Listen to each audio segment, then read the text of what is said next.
धरती माता, हम इसे कहते हैं भारत माता। यहाँ देवियों का नाम पहले लिया जाता है, तो कैसे नैरेटिव बदला जाता है कि इस देश की महिलाओं का दिमाग खराब कर दो, देश अपने आप खत्म हो जाएगा।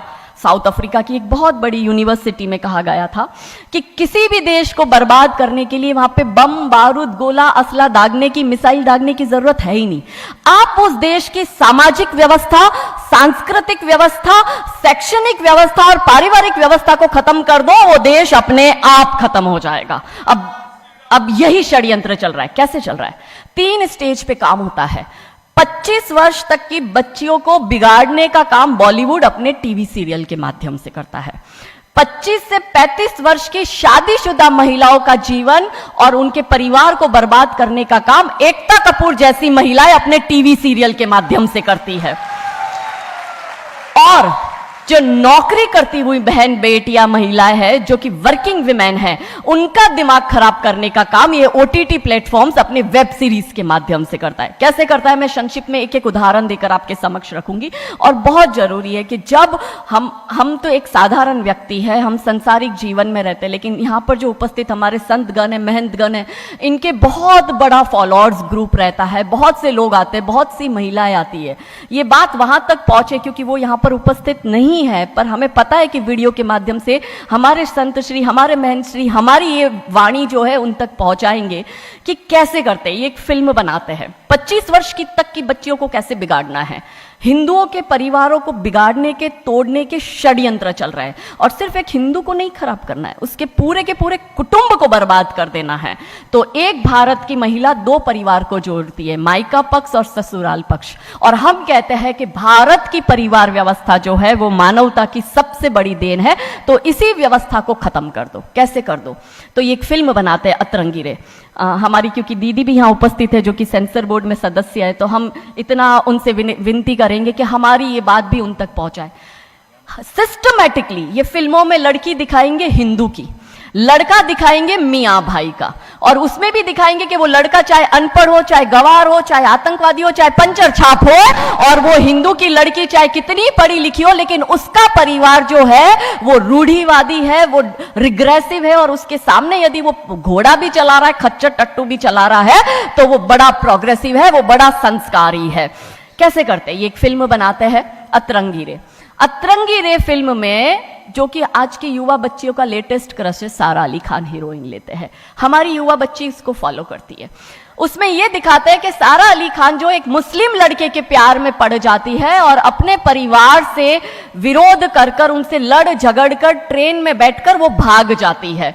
उसी ट्रेन में एक संवाद होता है उस पिक्चर के हीरो का और उसी हीरोइन का। दोनों अपनी अपनी लव स्टोरी शेयर करते हैं।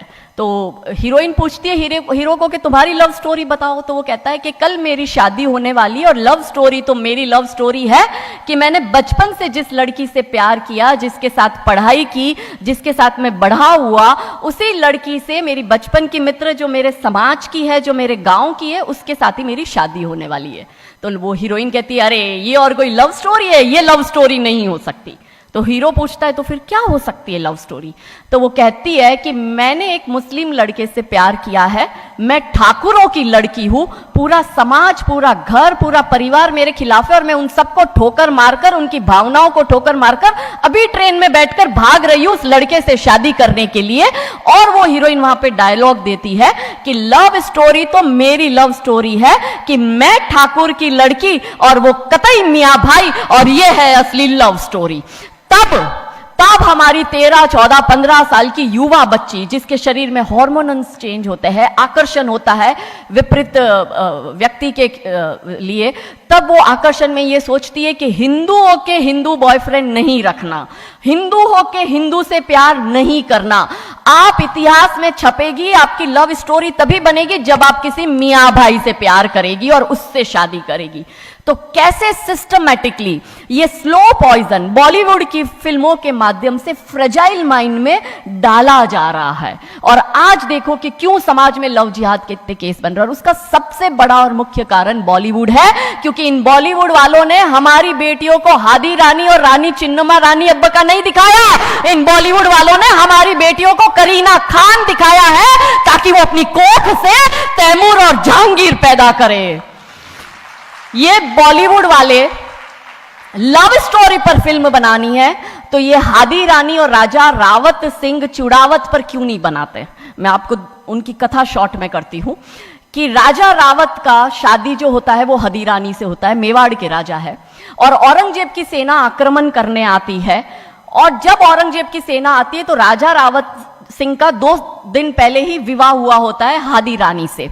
तो राजा जी की इच्छा नहीं होती कि मैं युद्ध लड़ने जाऊं, तो हादी रानी बड़े क्रोधित होते, वो कहते तुम मेरी चिंता छोड़ो, तुम अभी इस मातृभूमि की रक्षा के लिए, इस धर्म की रक्षा के लिए आप युद्ध भूमि में जाओ और आप मेरी चिंता मत करना, यदि आप बलिदान भी हो जाओगे तो मैं प्राउडली अपने आप को आपकी विधवा कहूंगी। तब राजा रावत युद्ध लड़ने जाते हैं। युद्ध भूमि में राजा रावत जी को हादी रानी की बहुत याद आती है, क्योंकि नई नई शादी हुई होती है तो नई बियाई दुल्हन को छोड़ के आए होते हैं, तो बहुत याद करते हैं। तो वो अपने दूत को कहते हैं, अभी सेना आने में समय होता है और युद्ध में भी समय होता है, तो वो कहते हैं अपने दूत को कि जा तू रानी सा के पास जा महल में और उनसे कहे कि राजा जी को आपकी बहुत याद आ रही है, आप अपनी कोई एक निशानी उनके लिए भेजो। दूत भी बड़ा टेंशन में आ गया कि ये युद्ध भूमि में बैठे और इनको हादी रानी की याद आ रही है, ये युद्ध लड़ेंगे कैसे और जीतेंगे कैसे। पर वो दूत डरते डरते पहुंचा रानी सा के पास और रानी सा को कहता है कि राजा रावत जी ने आपकी एक निशानी मंगाई है, उनको आपकी बहुत याद आ रही है। तो रानी सा बहुत क्रोधित हो जाते कि ये मेरा पति कैसा, ये युद्ध लड़ेगा कैसे, औरंगजेब की इतनी बड़ी विशाल सेना है, यदि जहां युद्ध भूमि में बैठकर उसको रणनीति बनानी है वहां वो मेरी निशानी मंगवा रहा है। तब हमारी हादी रानी क्रोधित होती है, हाथ में तलवार लेती है, अपनी गर्दन काटती है, थाल में सजा के दूत को देती है और कहती है जा तेरे राजा को जाके दे देना मेरी निशानी। तब वो दूत युद्ध भूमि में जाता है, राजा जी को हादी रानी की निशानी यानी कि उनका कटा हुआ मुख देता है। राजा जी बड़े दुखी हो जाते हैं, उनको लगता है उनसे बहुत बड़ी गलती हो गई। राजा जी रानी की अंतिम इच्छा समझ जाते हैं, रानी जी के लंबे बाल होते हैं, उन बाल की वो माला बनाते हैं, उनके मुख की माला बनाते, वो युद्ध लड़ते हैं, औरंगजेब से युद्ध जीतते हैं और जीतने के बाद राजा रावत वहीं युद्ध भूमि में अपना बलिदान देते, अपनी गर्दन काटकर वहीं अपने जीवन का त्याग करते हैं। यह है लव स्टोरी। पर बॉलीवुड इस पर फिल्म नहीं बनाएगी कि इतिहास चुराए नहीं है, हमने इतिहास बनाए हैं और लाखों शीश कटे हैं रण में, तब जाके हिंदू कहलाए हैं। ये महान गौरवशाली इतिहास हमारा, पर बॉलीवुड इसका इतिहास हमारे समक्ष आने नहीं देता। अब रहा 25 से 35 वर्ष की महिला, कैसे बिगाड़ती है एकता कपूर। वही sari, typical dress, typical getup, पीछे उसकी सीरियल में एकता कपूर की सीरियल में पीछे बहुत बड़ी अंबे मां की मूर्ति। दिखाएंगे कैसे हिंदू महिला को, क्योंकि परिवार खत्म करना है हिंदुओं का। तो वो एक से प्यार करेगी, शादी दूसरे से करेगी, जीवन में तीसरा पुरुष आएगा, फिर दूसरा मर जाएगा, फिर उसको चौथा पसंद आने लगेगा, फिर जो मर गया वो जिंदा हो जाएगा, फिर कंफ्यूज हो जाएगी किसके साथ जाऊं, दूसरे के साथ कि चौथे के साथ। क्या हमारी भारतीय महिलाएं, क्या हमारी हिंदू महिलाएं, सबसे बड़ा प्रश्न यह है कि क्या हम 4-4 पुरुषों के साथ अफेयर करते हैं? क्या यह हमारा सम्मान है? और अगर यदि हम सब एक होकर इसके लिए नहीं बोलेंगे तो यह आवाज नहीं उठेगी। और दुख की बात यह है कि ऐसी एकता कपूर जैसी महिलाएं जो घर तोड़ने का काम कर रही है, इनको पद्मश्री अवार्ड मिल जाता है। कैसे मिलता है? भारत सरकार से इस भूमि पर खड़े होकर मैं निवेदन करती हूं कि आप ऐसी महिलाओं के पद्मश्री वापस लो, क्योंकि ये महिलाएं हिंदू परिवारों के मकान, घर तोड़ने का काम कर रही है। और तीसरा और अंतिम, नौकरी करने वाली बहनों का दिमाग कैसे खराब करना है। तो ओटीटी प्लेटफॉर्म के माध्यम से ये दिखाएंगे कि यदि आप नौकरी कर रही है तो आपके सास ससुर आपके पैर की जूती, आपका पति आपके पैर की जूती। बच्चा पैदा करने के लिए आपको किसी से शादी करने की जरूरत नहीं है, आपको ससुराल व्यवस्था में रहने की जरूरत नहीं है, और आप है फेमिनिस्ट। और स्त्रीवाद का झंडा दिखाकर हमारी बहन बेटियों को एक हाथ में शराब का ग्लास, दूसरे हाथ से सिगरेट फूको, अंग्रेजी में गालियां बको और आप अपने आप को फेमिनिस्ट कहो। क्या यह फेमिनिज्म है भारत की धरती का? ये कभी नहीं हो सकता। रानी चिन्नमा, रानी अब्ब का फेमिनिज्म का उदाहरण है, और दूर जाने की जरूरत नहीं है। हमारी परम पूजनीय दीदी मां साध्वी रितंबरा दीदी मां फेमिनिज्म का सबसे बड़ा उदाहरण हमारे समक्ष है। रानी नायका देवी, रानी लक्ष्मीबाई हमारे लिए फेमिनिज्म का सबसे बड़ा उदाहरण है। तो यहां उपस्थित सभी महानुभावों से हम यही विनती करते हैं कि फिल्म के माध्यम से ड्रग्स अश्लीलता और गाली गलौच, ये दिखाने के सिवाय कुछ नहीं होता।